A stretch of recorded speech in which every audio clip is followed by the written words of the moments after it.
Qué gusto que podemos estar juntos en este ya domingo 19 de noviembre. 19 de noviembre de este domingo en el cual pues nos anuncia que estamos a un mes casi de celebrar el cumpleaños de nuestro Señor Jesús, su nacimiento, para los que consideramos esa fecha del 24 de diciembre, la Nochebuena, y 25 de diciembre, Navidad. Pues el tiempo se ha ido muy pronto, el tiempo ha sido muy rápido, y yo creo que en este viaje que hemos tenido a través de la Biblia durante este año, y ahora lo vamos a seguir teniendo, vamos a aprender muchas cosas que Dios quiere para nuestro vivir diario. Y el día de hoy yo te quiero invitar a que vayamos a una cita que está en el libro de Marcos, en el capítulo número 12. El Evangelio de Marcos, capítulo 12. Pueden prender su Biblia y algunos otros abrirla, según tengamos la experiencia de la tecnología ahora. Y si no, pues vamos a escuchar lo que tenemos en este mensaje tan lindo. ¿Tú sabías que una de las responsabilidades más grandes que Jesús nos dejó en este tiempo es el de hablar, el de poder compartir la palabra del Señor, el llevarla a muchas personas más y que esa palabra sea viva en nuestro caminar y en nuestro vivir diario? Yo creo que esa es una responsabilidad tremenda. Pero mira que en ocasiones cuando tú y yo vamos y compartimos del amor de Dios a la gente, algunas personas, por eso yo iniciaba el día de hoy diciendo, para los que creemos que esa fecha fue en la que nació Jesús, porque va a haber gente que nos diga que si Jesús nació en marzo, otros que en agosto, otros dicen que en septiembre, otros dicen que en diciembre, pero lo importante es que nació Jesús. Eso es lo que tú y yo debemos de considerar. Lo importante es que nació Jesús. Los hechos históricos reportan como que fuera en el mes de diciembre, como lo hacemos de manera regular. Pero ¿qué sucede cuando nos preguntan de quién es hijo Jesús? ¿De quién es hijo el Cristo? Y aquí en Marcos capítulo 12, versículo 35, tenemos ese registro. Y es un registro muy, pero muy interesante que tú y yo podemos tener. Dice aquí en el capítulo 12, versículo 35, enseñando Jesús en el templo. Ahí tenemos ya un reporte muy especial que nos dan. Que Jesús pasaba ese tiempo enseñando en el templo. Las enseñanzas que Jesús nos dio, yo creo que son enseñanzas que debemos de tener en nuestro corazón, porque todo lo que es enseñanza para ti, para mí, nos va a servir en el vivir diario y en el convivir diario, en el participar de la gente que está alrededor de nosotros y aún en nuestro caminar y en nuestro vivir. Entonces aquí dice la Escritura que Jesús enseñaba. ¿Sabes cuántos sermones dio Jesús? ¿O predicaciones dio Jesús? Hasta donde se tiene considerado solo uno. Y todo lo demás fueron enseñanzas. Porque Jesús era un maestro, pero por excelencia. Y nos dice aquí la Escritura. ¿Cómo dicen los escribas que el Cristo es hijo de David? ¿Cómo dicen los escribas que el Cristo es hijo de David? Jesús hace esta pregunta y se las hace a los escribas que estaban en el templo. ¿Saben ustedes a qué se dedicaban los escribas? Los escribas eran hombres que en aquel entonces no había imprenta. Entonces les decían, ¿sabes qué? Quiero que me hagas una copia de todos los libros de los profetas y hazme una copia del Pentateuco, de la ley de Moisés, de la ley mosaica. Y entonces ellos la transcribían y se ponían a trabajar escribiéndola y se las daban a quien se las pedían. Pero entonces, estos hombres escribas que conocían muy bien la palabra, que de tantas veces escribirla, pues la memorizaban. Que incluso a mí me gustaría que el próximo año, ¿por qué no hacer una Biblia escrita, ¿no?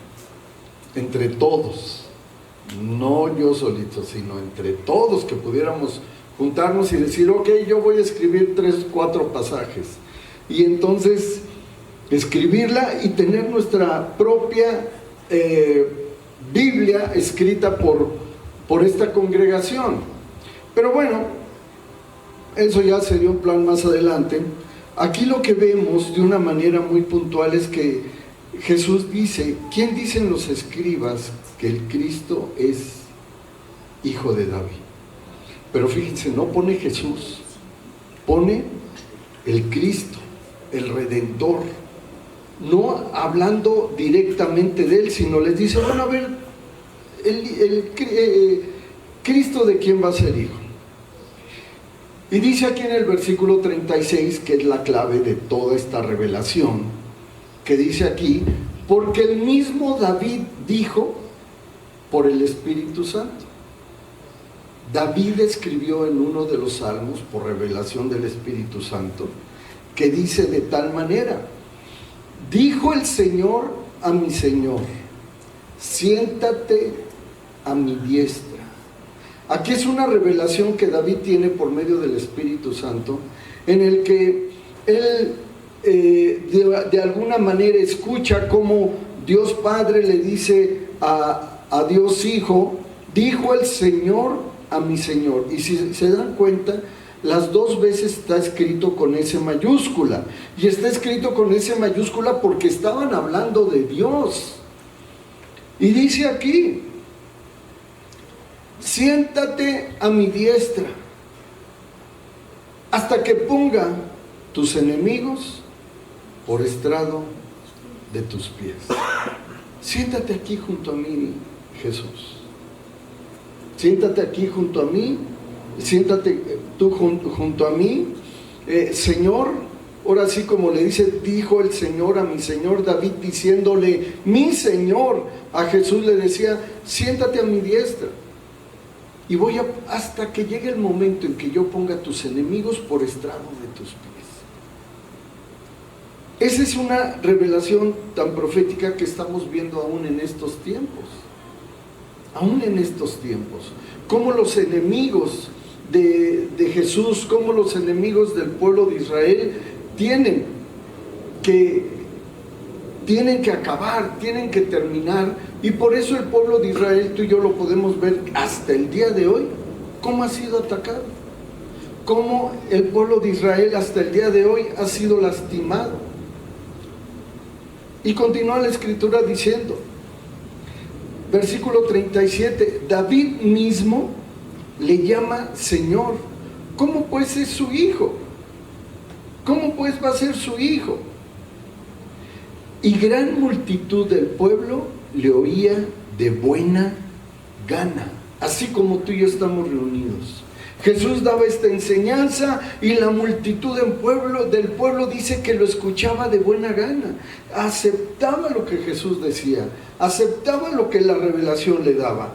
En el versículo número 38 todavía les dice, y les decía en su doctrina, guárdense de los escribas, guárdense de los escribas, guárdense de este grupo de personas que tanto han escrito, que ellos ya tienen sus propias conclusiones, cuando las conclusiones no tienen que ser del hombre, tienen que ser conclusiones de Dios y revelación de Dios para tu vida y para mi vida. Pero aquí, por eso, Jesús de una manera muy clara le dice a esa multitud que le escuchaba de muy buena gana, guárdense de los escribas, que gustan andar con ropas largas y aman las salutaciones en las plazas, aman que les reconozcan, que les hablen, que hablen de ellos en las plazas y que la gente los salude. Pues ¿cómo andarían estos escribas? Fíjense nada más. Dicen que los escribas les gustaba andar con ropas largas y aman los saludos en las plazas, como para sentirse importantes. Este era como un sentir que yo lo pudiera ver hasta de soberbia. Y dice aquí que aman las salutaciones en las plazas, las primeras sillas en las sinagogas y los primeros asientos en las cenas. Ve nada más qué características tenían estos hombres. Como que llegaban y, ay, a ver, permítame, señor senador o diputado, siéntese en este lugar. ¿A poco no así parece? Y más ahorita que vienen las elecciones en nuestro México, ¿cómo tratan a los políticos? Y sobre todo al que va a quedar, ¿cómo lo tratan? ¿Dónde te pongo que el sol no te dé? Así los traen a todos. Y ellos dice que amaban eso, el ser el importante, el sentarse en las primeras sillas de las sinagogas, en los primeros asientos de las cenas. Y versículo 40, ¿qué hacían estos hombres? Dice que devoraban las casas de las viudas. Devoraban las casas de las viudas y por pretexto hacen oraciones largas. Hacían oraciones largas o largas oraciones. Estos hombres, ¿qué es lo que hacían? Dice que devoraban las casas de las viudas, como eran indefensas en ese momento. El esposo había muerto quizás en la guerra, en alguna situación conflictiva o quizás hasta de alguna enfermedad. Pero las viudas quedaban vulnerables, no había quien les protegiera, quien les cuidara, y por eso dice que devoraban las casas de las viudas, se las quedaban. Y dice aquí, y por pretexto hacen largas oraciones, por pretexto, para que fueran vistos por los hombres. Hacían grandes oraciones en las esquinas o por las plazas, se paraban y oraban, pero no lo hacían con un corazón sincero. Y te digo algo, Dios de lo que habla de una manera muy especial, es que tú y yo tenemos que orar y hacerlo con un corazón sincero, hacerlo con un corazón transparente, con un corazón de acuerdo al propósito que Dios tiene. Dice, versículo 40 al final, ¿qué pasa con estos hombres? Dice, estos recibirán mayor condenación. Estos van a recibir mayor condenación. ¿Y sabes qué? Porque se sienten que ellos solamente tienen que ser dignos de ser levantados, dignos de ser señalados, dignos de que a ver en dónde te pongo, a ver cómo te ayudo, a ver cómo, en qué lugar puedes estar feliz. Porque hay gente así. Y el día que no tratas tú a una persona de esas, de vestiduras largas o de trajes lujosos, así, ¿qué pasa? Se sienten y dicen, no, yo ya no vuelvo a ir porque no me tratan como yo me merezco. Ay, ya hasta dicen como yo me merezco. Pues ¿qué se van a estar mereciendo? El único que es digno de honra, gloria y alabanza es Dios, es Jesús. Hace algunos años venía un amigo que se congregaba aquí con nosotros. Él es Armando Nakatani. Armando Nakatani es, bueno, o fue el dueño de Productos Nippon. ¿Se han oído Productos Nippon? De cacahuates y todo, ¿no? Una empresa muy grande, esta de productos japoneses. Y él venía aquí, se congregaba con nosotros y llegó aquí cuando yo recuerdo la primera vez que llegó a congregarse aquí, venía llorando y con una necesidad muy grande y junto con él yo vi que entraban dos personas y le ayudaron a caminar, a entrar. Yo creo que en aquel entonces Armando habrá tenido, no sé, como unos 57 años, 58, por ahí así. Y yo dije, bueno, pues lo trae porque a lo mejor viene enfermo, viene mal, pero venía enfermo del alma, venía enfermo de su corazón. Ya después me di cuenta de esa situación y cuando llega aquí y lo pasan, los hombres estos salen, ¿no? Y le digo, ¿por qué lo pasan? No, esos son mis guardaespaldas. Y uno, bueno, cada quien viene como guste. La congregación está abierta y ya salí, yo por ellos le pedí a uno de los decanes que saliera por ellos y se sentaron ahí en un lugarcito mientras esperaban. Al terminar ese momento de compartir la palabra, aceptaron al Señor, él y sus guardaespaldas. La gente que lo acompañaba recibieron al Señor. ¿Y sabes dónde se sentó?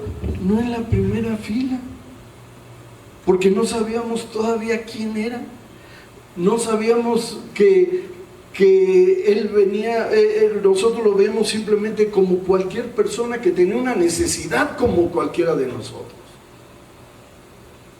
Y empezó a congregarse, empezó a venir. Después de que recibe el Señor, ya entraba él con una sonrisa maravillosa, se sentaba en el lugar que se te ocurriera. Como lo vemos, no hay acepción de personas en el reino de Dios. Y en alguna ocasión hicimos un evento, que quizás algunos de ustedes recuerden, hicimos un evento en un salón de fiestas allá por el aeropuerto, atrás del aeropuerto, y en donde íbamos a llevar chocolate y churros y sándwich para la gente que estuviera ahí y algunos refrescos. Y entonces invitamos toda la gente que quiera servir, vamos a tener un evento allá. Y fuimos al evento. Llegamos al evento y pues llega este hombre, Armando, llega él en su coche y la gente que trabajaba con él. Se estaciona, pasa, se quita el saco, dobla su camisa, toma una jarra y se pone a servir chocolate a las gentes que habían ido a la jarra. Es cuando tú y yo vemos que el servir a Dios es uno de los privilegios más grandes que tenemos. Pero ¿hasta dónde tú y yo nos damos el tiempo para servir? ¿Hasta dónde tú y yo levantamos la mano y decimos, yo quiero ser ejemplo de servicio, yo quiero ser un discípulo de Jesús? O como estos hombres que acabamos de leer ahorita, que les gusta ser homenajeados, que les gusta ser señalados, que se visten con largas ropas, quieren ser saludados por todos, estar en las primeras sillas, por soberbia. Cuando Dios dice, no hago acepción de personas. Y eso es lo que tenemos que hacer. ¿Sabes cuánto te ama Dios? Te ama tanto Dios que por eso Él decidió que hoy tú estés escuchando este mensaje ahí en donde te encuentres. Que tú el día de hoy estés aquí con nosotros en esta escuela, recibiendo enseñanzas de Dios.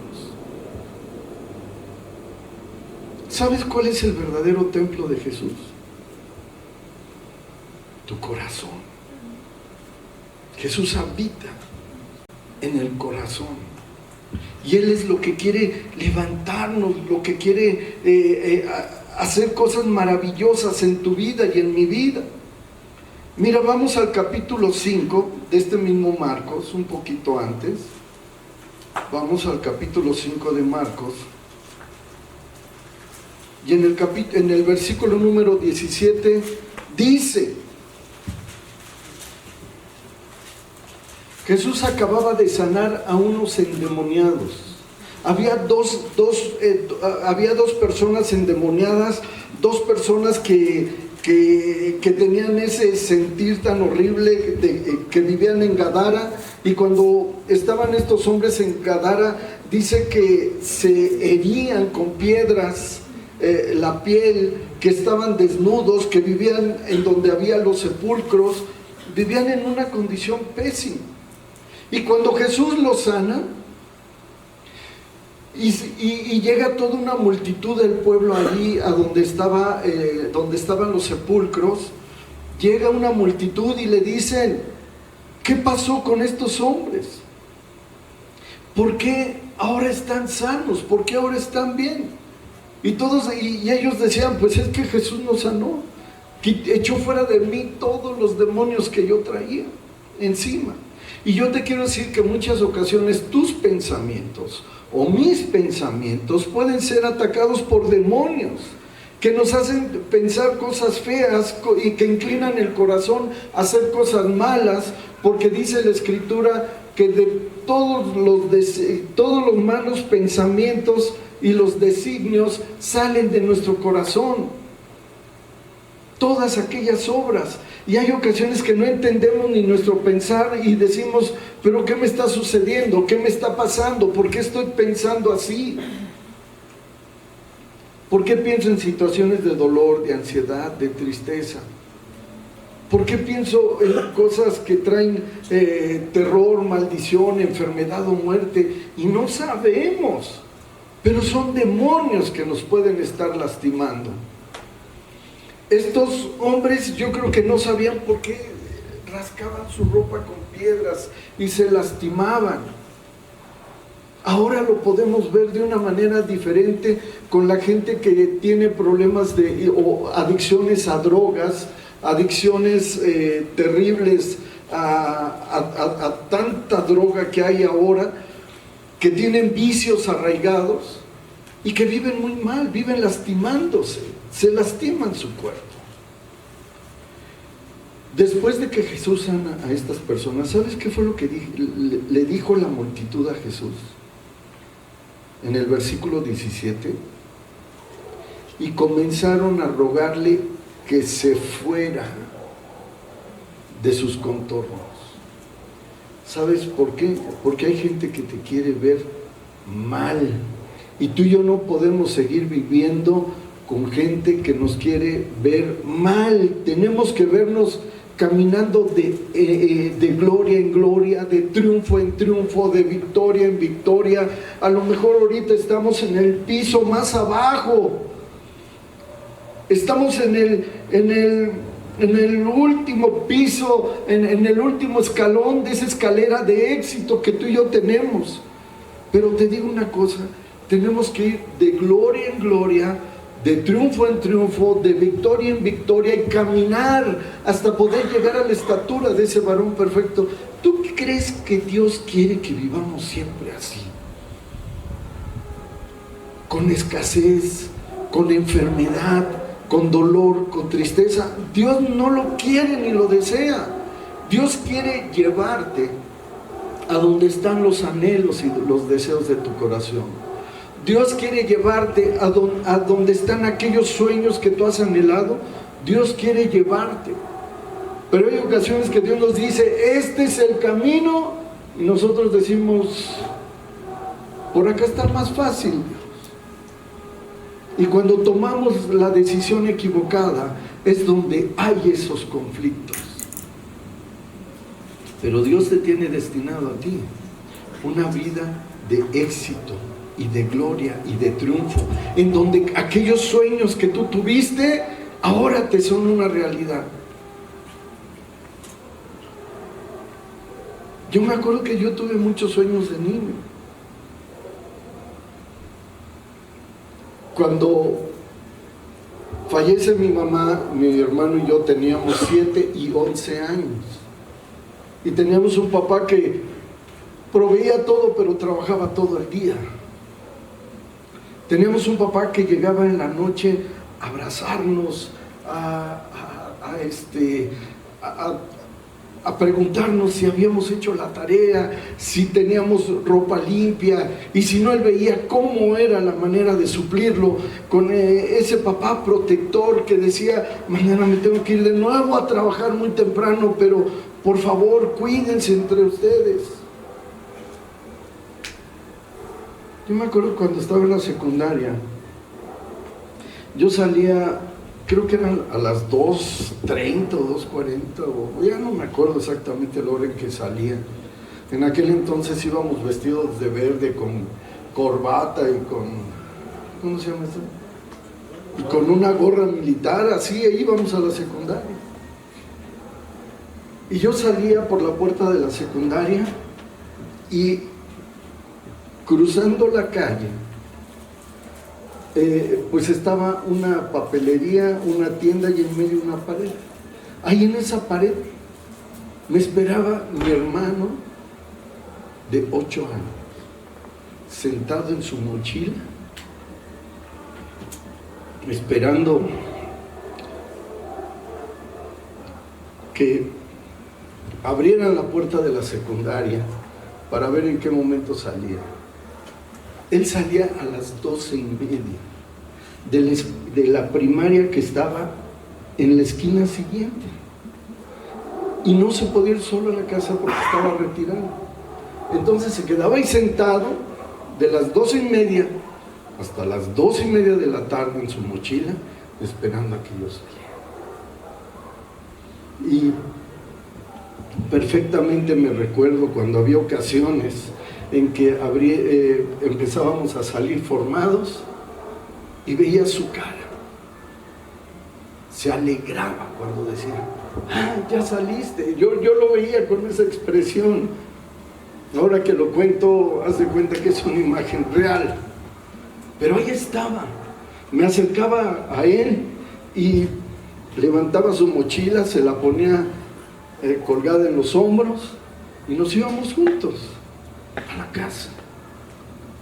Pero ¿sabes algo? ¿Sabes lo más grandioso que es? Que desde ahí nos dimos cuenta que había un Dios que iba a cuidar nuestra vida. ¿Cómo tuvimos éxito? No lo sé, pero fue el cuidado de Dios. Fue el cuidado de Dios en nuestra vida. Y vivíamos en una zona muy vulnerable, muy vulnerable.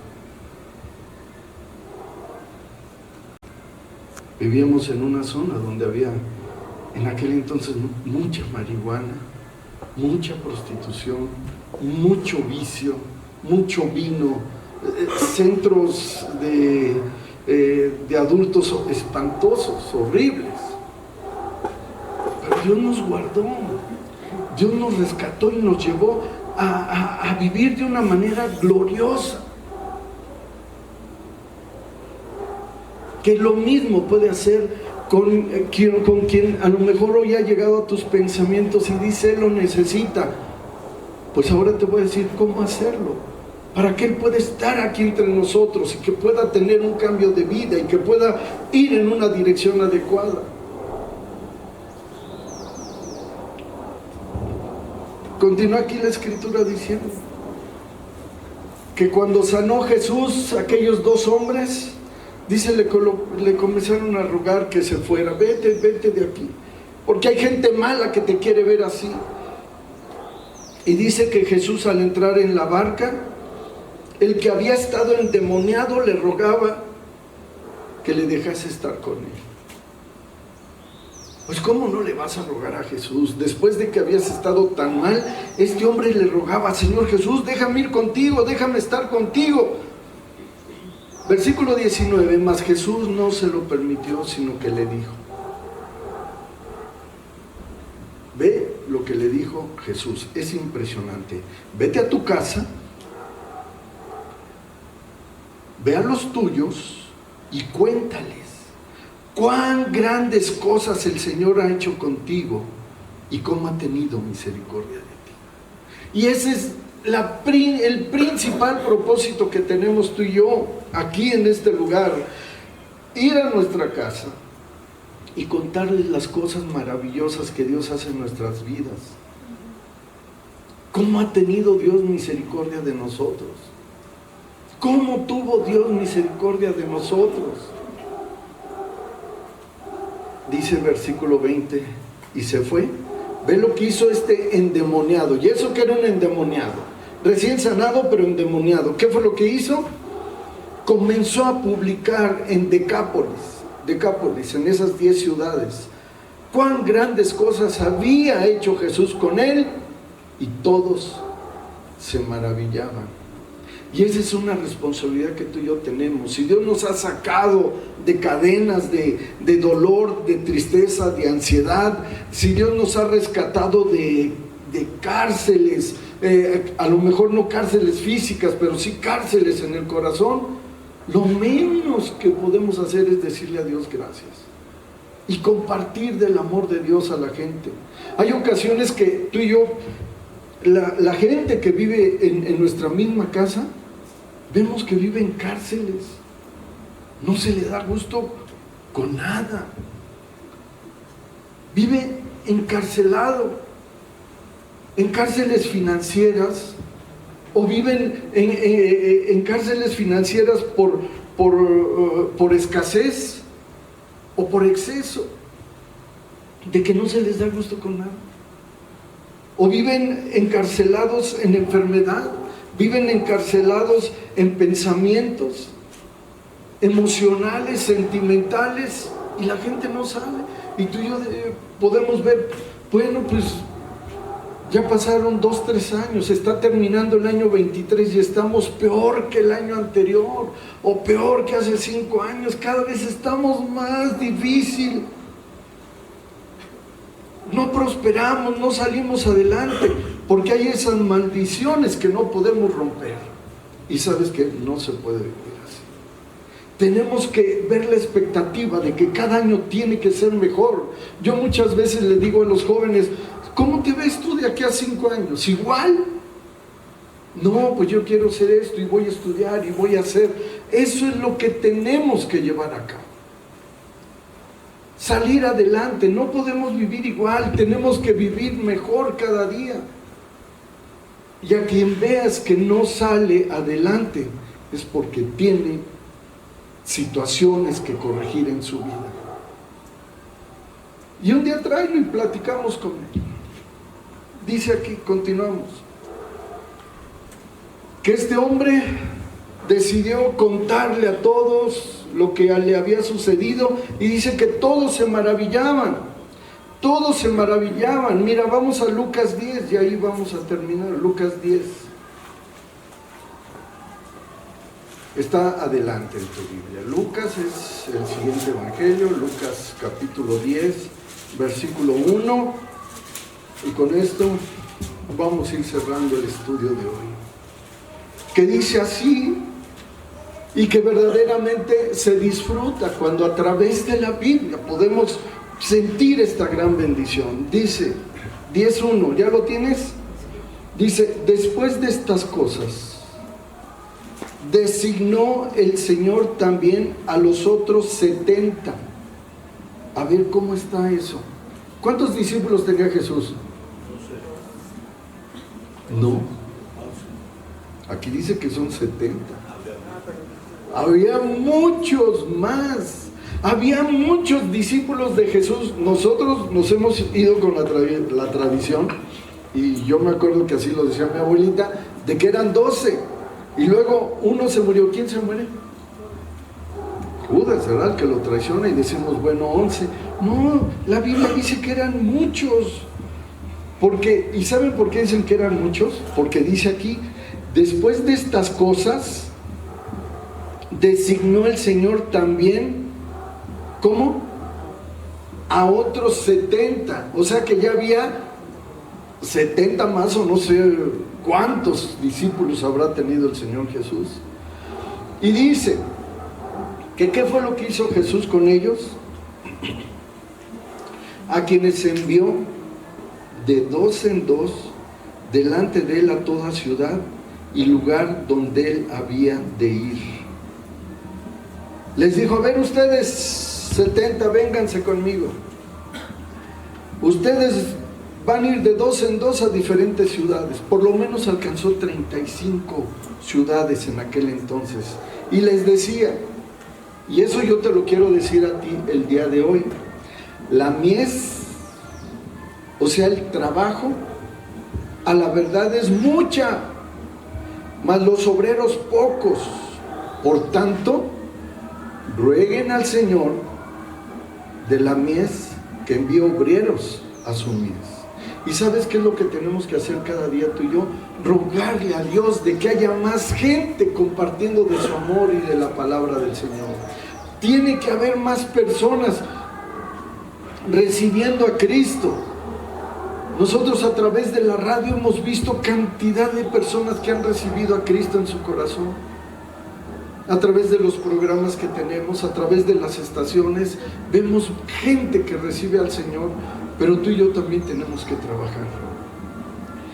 Les dijo, vayan, he aquí que yo les envío como corderos en medio de lobos. Y yo te quiero decir que eso es cierto. Cuando tú y yo compartimos del amor de Dios real a la gente, sentimos que estamos en medio de lobos, porque ellos no se ponen tan contentos ni tan felices. Es más, cuando tú les dices, es que estoy empezando a leer la Biblia, te dicen, ya te van a cambiar de religión. No es cambio de religión, es cambio de vida. De vida. Y dice aquí, no lleves bolsa, ni alforja, ni calzado a nadie. Saluden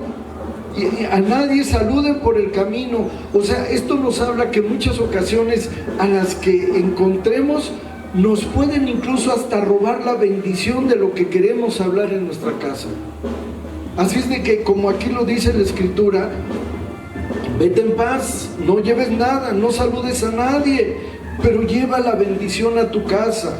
Y dice aquí, en cualquier casa donde entres, primeramente di, paz sea a esta casa.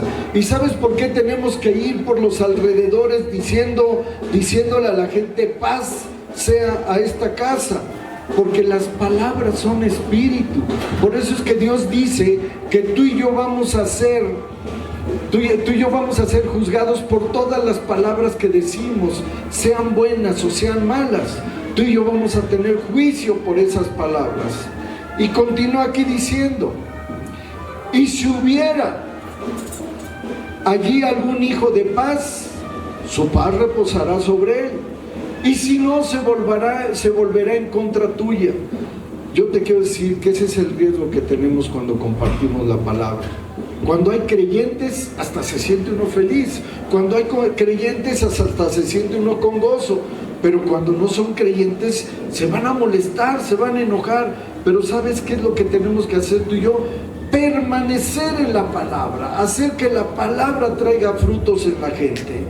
Y continúa aquí diciendo, dice, y pos en aquella misma casa, comiendo y bebiendo lo que te den, porque el obrero es digno de su salario. Y todavía menciona aquí, pero no te pases de casa en casa, sino permanece, estate en ese lugar. Y dice el versículo 8, en cualquier ciudad donde entres y te reciban, come lo que se te ponga delante. Tenemos que aprender aún a ser agradecidos cuando tú y yo vamos y compartimos del amor de Dios a la gente, que si te ofrecen algo, ok, sí, gracias, lo recibo. Ok, sí, gracias por lo que me estás dando. Y sentirnos como parte de esa casa, sentirnos como parte de esas personas que están alrededor nuestro. Eso es lo que tenemos que hacer tú y yo. Pero lo principal es de que tú y yo tenemos que aprender a vivir con gozo en nuestras vidas. Yo te voy a decir algo. Yo desde que recibí a Cristo en mi corazón, hace ya muchos años, yo le dije a Dios, si hay gente que necesite de Dios, que necesite vivir feliz, porque yo no vivía feliz, déjame hablarles, déjame enseñarles que hay vida, que hay esperanza, que hay una nueva y fresca manera de vivir. Por eso el día de hoy yo lo único que te puedo decir, llévate a Cristo en tu corazón el día de hoy. Lleva a ese Dios vivo y verdadero en tu corazón, en tu vivir, en tu caminar. Y no permitas que haya nadie que pueda alterar ese camino que tú tienes. Así es de que pues vamos a orar, y yo te pido que le digas así al Señor en esta tarde ya. Dile: Señor Jesús, yo te doy gracias por permitirme abrir mi corazón. Yo te pido que entres a mi vida, que me cambies, que me transformes a tu imagen y a tu semejanza. Yo declaro que las cosas viejas pasaron y que a partir de hoy todas serán hechas nuevas. Te doy gracias porque en esa cruz tú pagaste por todos mis pecados, por todas mis maldades, por todas mis enfermedades. Y yo te doy gracias por poderte recibir como mi Señor y mi Salvador personal. En el nombre de Jesús, amén. Amén. Y yo te quiero decir que con estas palabras tan sencillas, que uno dice son solo palabras, pero recuerda que las palabras son espíritu. Y lo que hoy has declarado es vida en tu vivir diario. Así es de que yo creo que es un momento en el que te puedes sentir con esa plenitud y con ese gozo para poder ir y alcanzar a muchas personas más que necesiten del amor de Dios. Mientras estábamos compartiendo esta enseñanza, a lo mejor vinieron a tu mente personas que quisieras que pudieran cambiar y tener esa calidad de vida nueva y diferente. ¿Sabes qué? Invítales. La Escritura dice que no debemos dejarnos de congregar, que el que tú te aísles, que tú te apartes, que te dejes de congregar, es perder esa oportunidad de caminar con Dios. Pues bueno, pues muchas gracias por este tiempo, y pues vamos a darle un fuerte aplauso a nuestro Dios hoy en esta.